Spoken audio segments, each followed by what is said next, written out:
simply not in a position to say, that's what I think we should be doing. That's what my congregation believes we should be doing. So no, I have not explored it. My for now. I think they would very much like for the relationship to become closer. Um, there's always the supposition that people in sanctuary churches' position might feel like this is a golden opportunity. And I don't mean that in a pejorative way. I don't mean that in a dismissive way. But this is a great facility. It's very well placed. It matches their needs to a great extent. I think so far, Frank, I don't think there's been any real big issues about joint use. There may be conflicts. We're going to have some probably, but I don't expect them to be of any great consequence. So my answer would be, for now, I think they're very happy with what we're doing. The current agreement, we have a joint use agreement, expires 12/31 of 21. Our expectation is that we will renew that joint use agreement. I suppose there could be some minor tweaking of it, but right now that's the expectation that I have. I have not discussed that directly with the elders in recent time, but probably that's what we intend to do. Boy, did you have some? I saw a hand back. Oh, Glenda. So going back to the fact that we've got all these new units and everything, I'm reflecting on something that Nathan Fawlowich said about coming back to the States for 2 years. Uh-huh. And they're based in Spokane, and so, but what he's doing some schooling to help with the ministry that they have in Berlin. And Berlin is, from what I understand, never been there. I imagine Mary Lee can tell me more than I can say, but he's living in a high rise. He's working with a church, trying to reach out to his own high rise plus other high rises. And I'm wondering if there was some way we could ask him to help us, with or without a pastor, with ideas of how we can, and we might be able to be used as the guinea pig for what his masters or whatever he's working on, to help us reach out to this growing city that certainly is not going to be entirely single-family homes that are easy to go up and knock on the door. Well, that is certainly an issue. I mean, there's just the simple fact that you can't even get inside the door of many of the multiple unit buildings. Sanctuary has had some experience in that respect. I've had conversations with Mark. They had two, several very large apartment houses very close to where they convened at the Capra for years. And they do have some experience in how to gain entree to those buildings. So I think there are things we can learn. Because the neighborhood, it ain't the same old neighborhood. You can't go door to door. It's just, even if you could get there, they're not going to answer the door. So, right. There are a lot of things, there are a lot of skills that we can pick up from various sources. Sanctuary does have some background experience doing that. And anything we do for the foreseeable short to midterm is probably going to be done in conjunction with Sanctuary. And we'll have our own independent activities. But I think a lot of in order to get some synergy here, a little bit of input, we're going to be working with them more and more as we go ahead. At least that's my anticipation. Jan.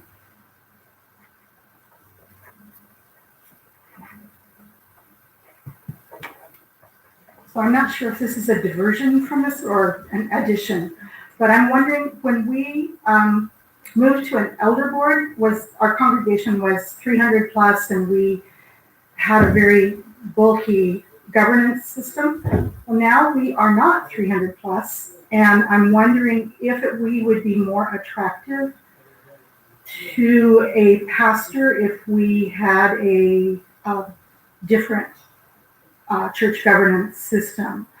Like one of the things Lyle mentioned was the governing board that had a broad variety of people on it. There you go. Answer Okay. that one.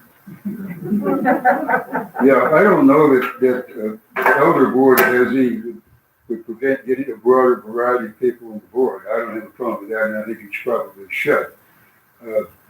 Frankly, the big issue that we've had was getting people to agree to sit as an elder. I don't think that the form makes a whole lot of difference in both instances. I could be wrong. I remember a conversation having with our beloved Todd Chapman about that at the time. He and I did not agree on that. I thought it didn't make a lick of difference. I didn't think. I'm not sure that it did. Maybe it did. That's a possibility. Certainly, I think this is a time to say the elder board should be more representative. Needs to be more diverse. Pardon? Needs to be more diverse. Yeah, the diversity within this body is probably means, well, gender diversity and age. Exactly. And age is probably more important than gender, to be honest I with don't you. know. Maybe equal. Well, maybe. Yeah. I don't care. If I can just I really don't care.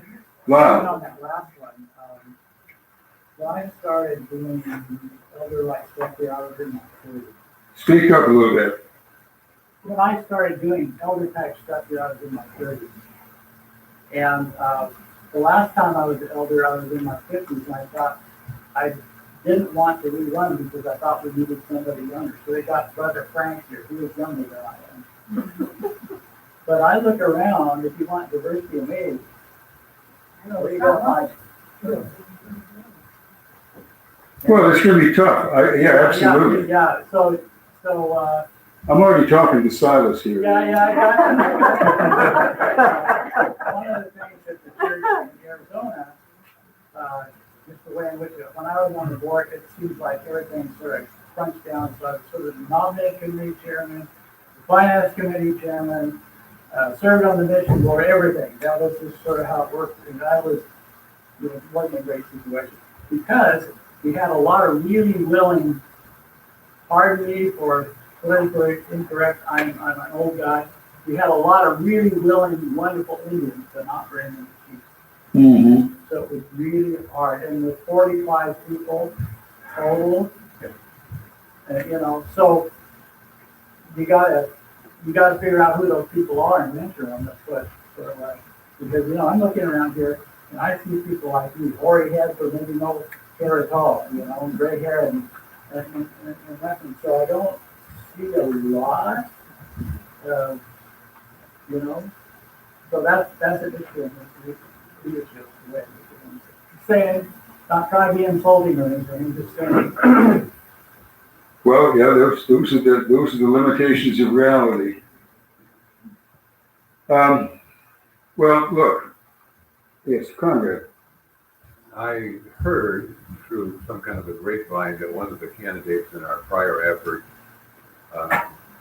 because of our gender diversity on the elder board, consigned us to hell in a handbasket, basically. What I don't want us to do is give up gender diversity under pressure to find a new pastor. And I think that's a move we made, and we should stick with it. Well, yeah, you're not going to get any disagreement from the chair, or I don't know if there's any disagreement generally. No, I absolutely agree. And I think it's unfortunate that we do not currently have gender diversity. It is not because we didn't make efforts to recruit. Yeah, Glenda. Instead of calling it an elder board, because that is definitely something said in scripture that gets interpreted very strictly, why not change it to a governing board? And then when you have the gender diversity, there may not be quite such pushback. Well, that's a legitimate suggestion. I'm not big on euphemisms, if you don't, but I'm fine with whatever you want to call it. don't think it makes a lick of difference in my mind. I don't know that that's an issue. If it's going to be an issue with someone that is considering the pastorate here, he's probably not a good candidate for Probably us. not. So I don't know that that's an issue, generally speaking. I mean, it may be an issue with some folks in the body, but we've had women in leadership, and I don't think that it's crossed any scriptural lines as far as I know. I have no problem with the female pastor. I don't know that you're going to find one, but Let Ralph, pardon? Ralph got his hand up. Oh, Ralph, sorry.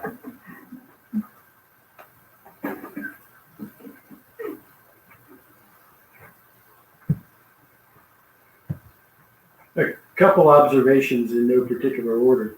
As you remember, I was the head of the search committee, and as I've reported to you, we were challenged in that we wanted to find somebody, if possible, who was associated with the Evangelical Free Church, and yet we were then and are now committed to letting women participate in preaching and in governance of the church. And many of the E3 folks would not contemplate that. And in fact, one of the two candidates whom we invited to be called rejected us on that basis. I would mention that the other couple, Neil and Judy Brower, Neil was Bruce Martin's equivalent down in Northern California as a regional director in the Free Church. They were operating with some success in San Francisco, an even more godless city than is Seattle. And Bruce accuses me of making them not feel as welcome as they might be, but they were certainly somebody who I would have welcomed, even though I may not have communicated that too well. I say all of that just to say we think we're wonderful, and we think anybody whom we call to be our pastor is going to be delighted to come serve us. Well, not necessarily. At least that was my experience in the pastor search. Next data point, we should not feel constrained by our circumstances. So although I stood up and said, showed you the wall of numbers and said, where are you going to find $100,000 to hire a pastor? Well, our house has appreciated. I mean, it's a bad thing that it's so expensive to live in Seattle, but if you own a house, it's a good thing. And so we owe $180,000 on the mortgage. We could probably sell the place for somewhere around $700,000. So transactions costs, we could walk away with $500,000. Now that's sort of financially burning your boats on the beach, but that would allow us to hire a lead pastor, full-time guy, for 5 years or so. So where would he live? Well, no, the $100,000 net, yeah, he would have to house himself. But what I'm saying is, if we think the way forward is to hire a full-time lead pastor, there's a way to figure out doing that. Similarly with respect to Bo, although when we first got him, I thought it was a miracle that we got such a wonderful preacher. But the more I thought about it, and if he wanted to do it for 10 years, I would be okay with that. But I think if he were to say, I've had a good run with you guys and I want to go do something else with my time, I think we could find somebody else simply to preach for us. I think that's doable.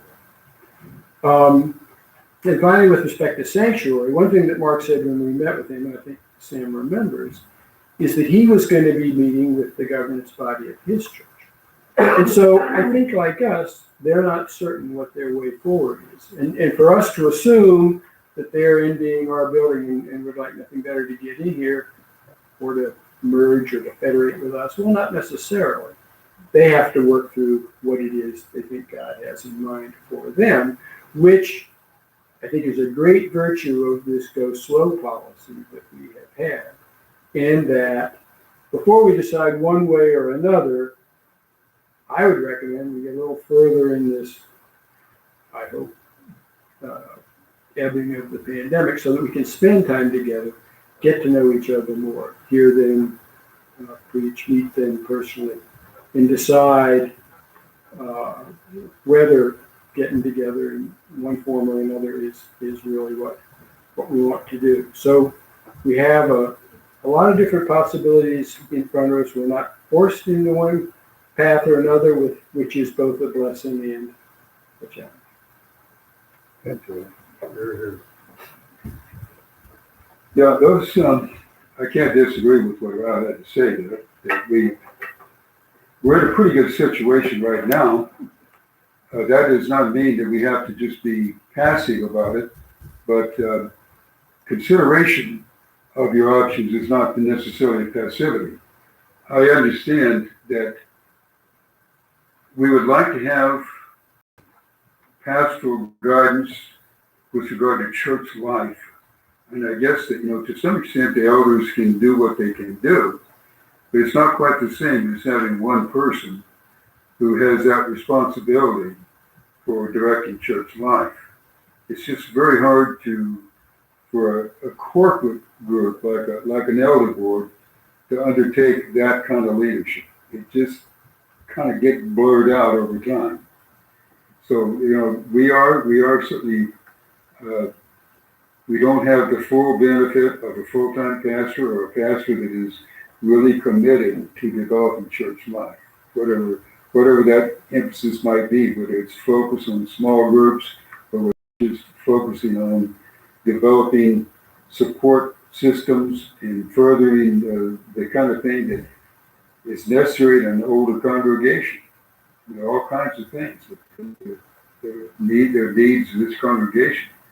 They may be getting slighted. I think that some of our bodies, some of our operating bodies have been very effective. The deacon board, I think, is very good. The outreach committee is constantly engaged. So we have things working, but we have to concede that, without a pastor that's here for more than just the Sunday morning service, we are losing some things. There's no question about it. But we do have time. We're not being forced into these kind of immediate decisions. I tend to agree with Ralph that I would like to see our relationship with Sanctuary develop a little more so that we can get a better sense of what can happen. Because, I don't know them. And until I know them, it's very hard for me to even form an opinion for myself as to what our eventual goal and direction should be. So, if we can set up a pastoral search committee with kind of a general directive that they be very measured in their approach. That doesn't mean you can't start looking and seeing what's possible, because the pastoral search committee may, right now I'm not sure what kind of a direction we would give a pastoral search committee. But we could certainly, if you wish, we can consider setting up a committee that would begin exploring what the options are. And the options are just for a brief few examples of one. They're pretty much unlimited. Things change. Church will not look quite the same in the years ahead as it has for the past few decades. It's going to look different. A lot of pastors are going to probably provide a lot of services online. That's going to happen, regardless. Church is probably going to go outside the walls of the church more and more frequently. That doesn't necessarily diminish the value of this facility, because there are a lot of uses for this thing I can envision. I'd love the idea of a church that is literally open 24 hours a day. I don't know how you do that in a big city like Seattle, particularly with our ineffective city government that doesn't believe in enforcing the law. But nonetheless, that's what I'd like to see. I don't know if that's possible. It certainly isn't possible without somebody who's going to take responsibility for that. I can remember churches that were literally open 24/7, and there was someone there. If people come in, one of my father's friends had such a church. And he said, More than once you entertain drunks coming in when the bar's closed. So, you talk to drunk for a couple of hours and they go to sleep on you twice, well, you learn a few things. But there are things that we can be doing. There are people in need, and I'm not talking about just physical, material needs. The people in spiritual need. We have a tremendous group. We have capital, spiritual capital in this body. And I would hate to see it go to waste. We all die and don't pass it on. The parable of the parable of the talents comes to mind. If God gives us a talent and we don't use it, Jesus said that's a sin. And he said to the servant, "You wicked servant, you didn't use what I gave you." Well, that's still a truth that's alive and well. What's your pleasure?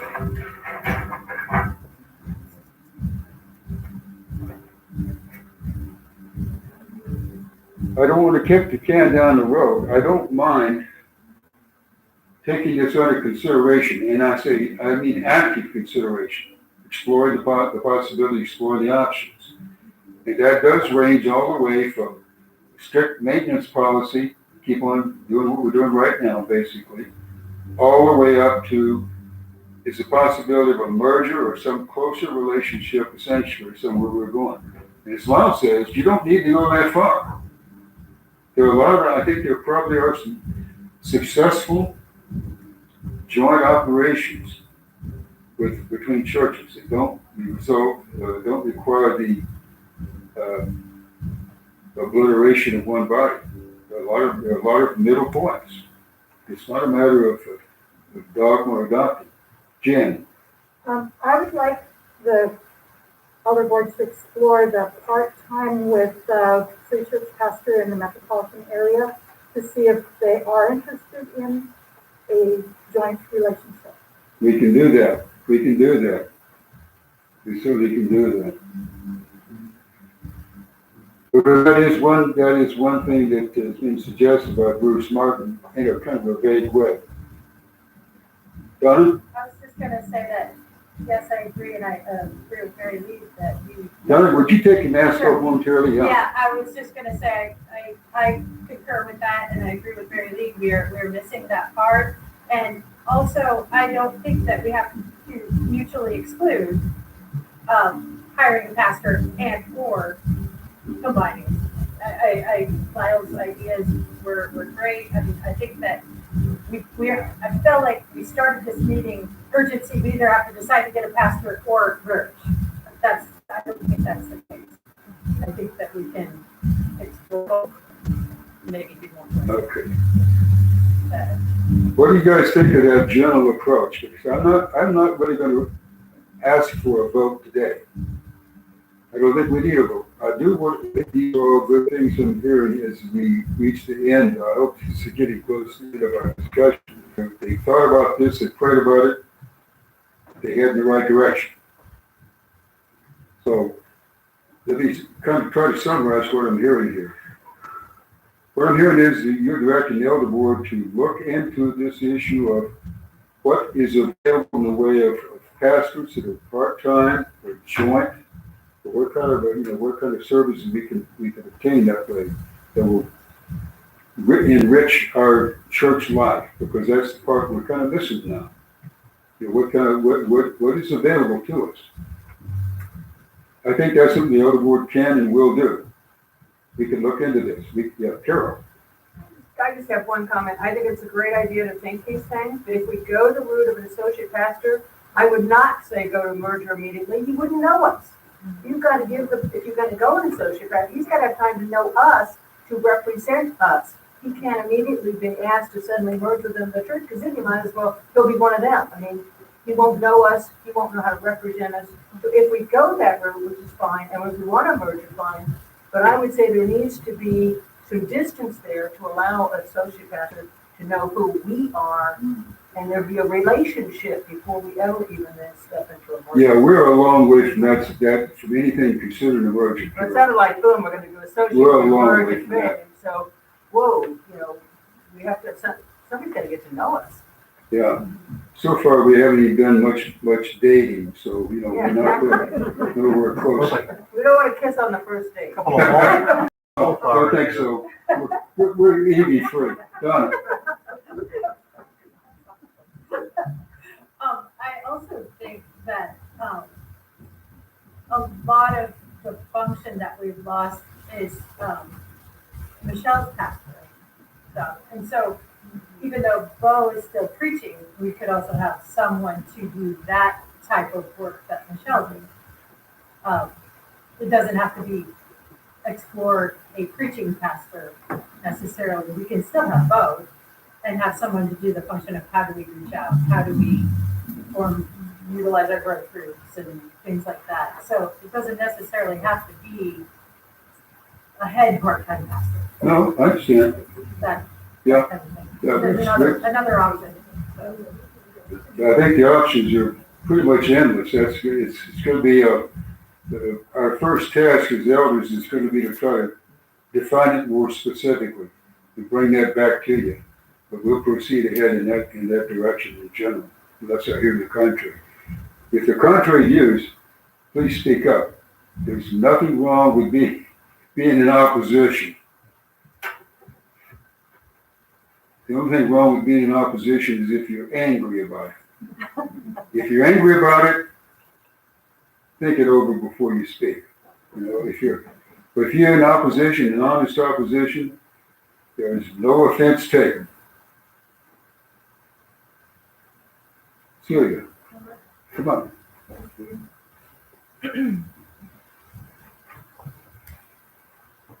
I am going to present an idea that maybe some other people have thought about.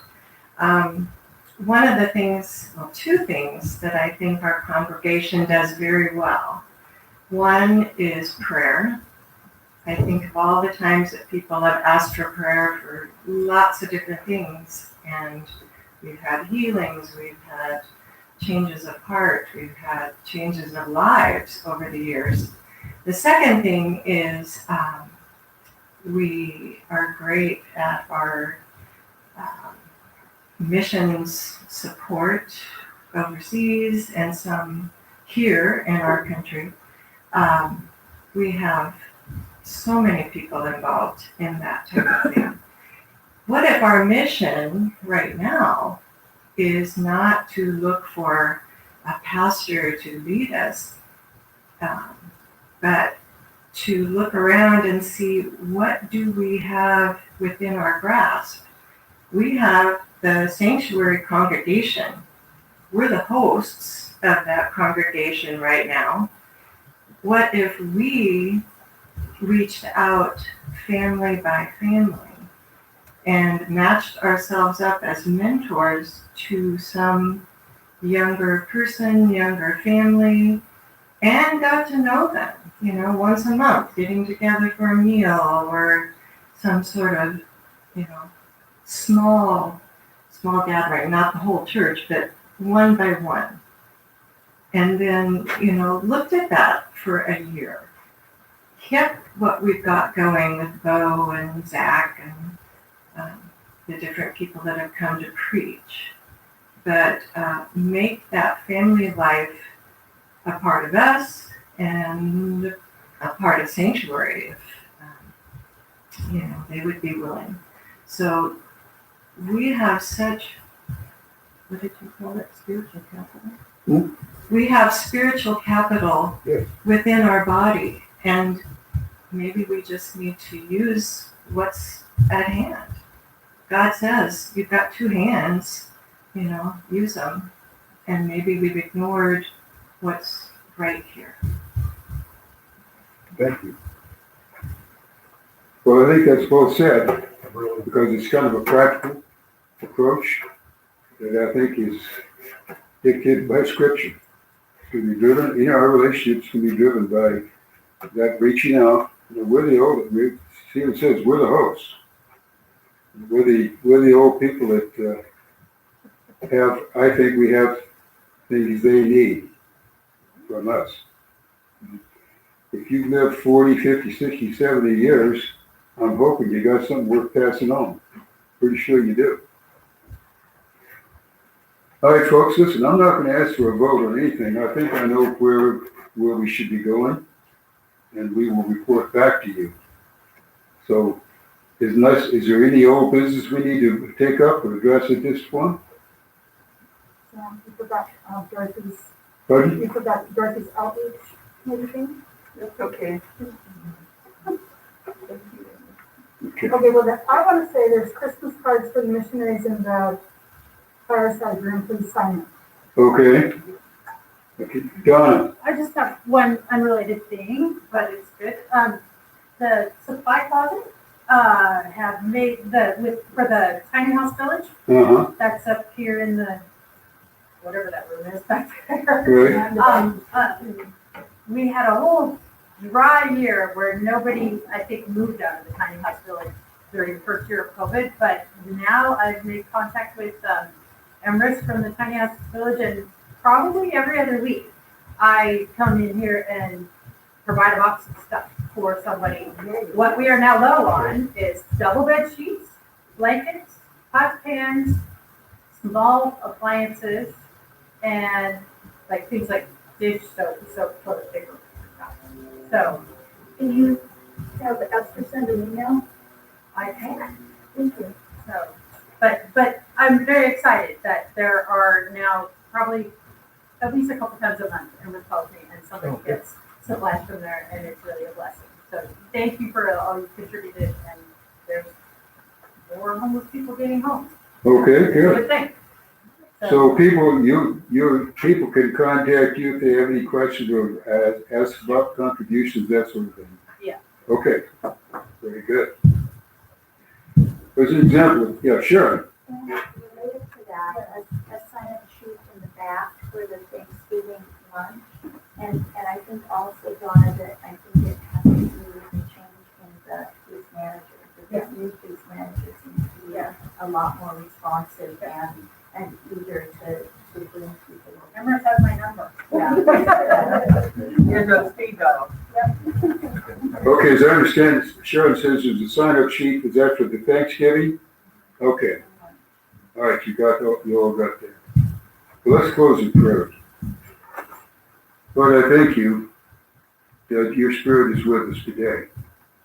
I believe that you are leading us in the direction you would have us go. Lord, I want to finish well, and I know that my brothers and sisters here all want to finish well too. There are a lot of them here that are nowhere close to the finish line yet, I think. They get there with us too, all the way. Lord, we want to follow your lead. You are our King. You are our brother. Jesus, we thank you for all that you've done for each one of us and what you've done for us as a body. We praise you. We love you. We say all this, we pray all this in your name. Amen. See you guys next week. Let's leave the chairs right where they sit. Just leave the chairs where they are. Les, thank you. You're welcome.